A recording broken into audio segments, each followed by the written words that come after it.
Hey there, church. Years ago, there was a man by the name of Paul Harvey who did a thing on the radio called The Rest of the Story. And you can still find them here and there. They're amazing to listen to. But he had one that he did, I guess, called If I Were the Devil. And it was quite compelling, to say the least.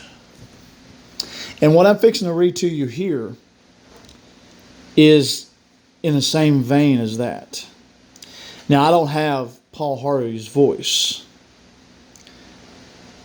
I'll just have to settle for the one I got.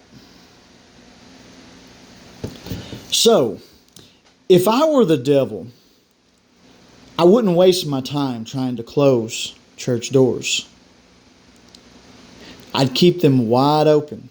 I'd keep believers so busy doing things for God that they rarely slow down long enough to truly know God, or anyone else for that matter. I'd settle them into a version of Christianity that's full of activity but lacking transformation, full of attendance but lacking discipleship, full of programs but lacking genuine family. Because a church that's constantly moving but never maturing isn't really much of a threat.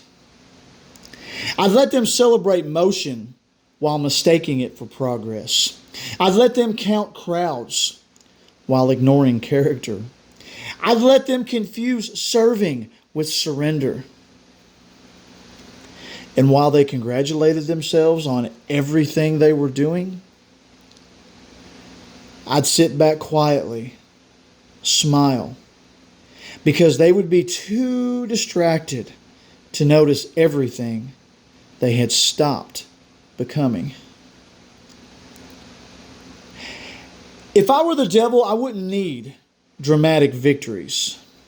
I'd gladly settle for what looked like small defeats, because I'm playing the long game here. A little compromise here, a little distraction there, a subtle shift in priorities. Not enough for anyone to panic, just enough to slowly redirect the course. If I were the devil, I'd let them believe that they were moving closer to God, while little by little they drifted further from what He actually desired. I'd replace intimacy with routine, obedience with obligation, transformation with information, presence with performance. Because deception has never been about making people choose obvious evil. It's about convincing them that a good thing is the same as a God thing.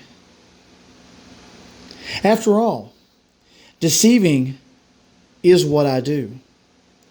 So if I were the devil, that would be my strategy.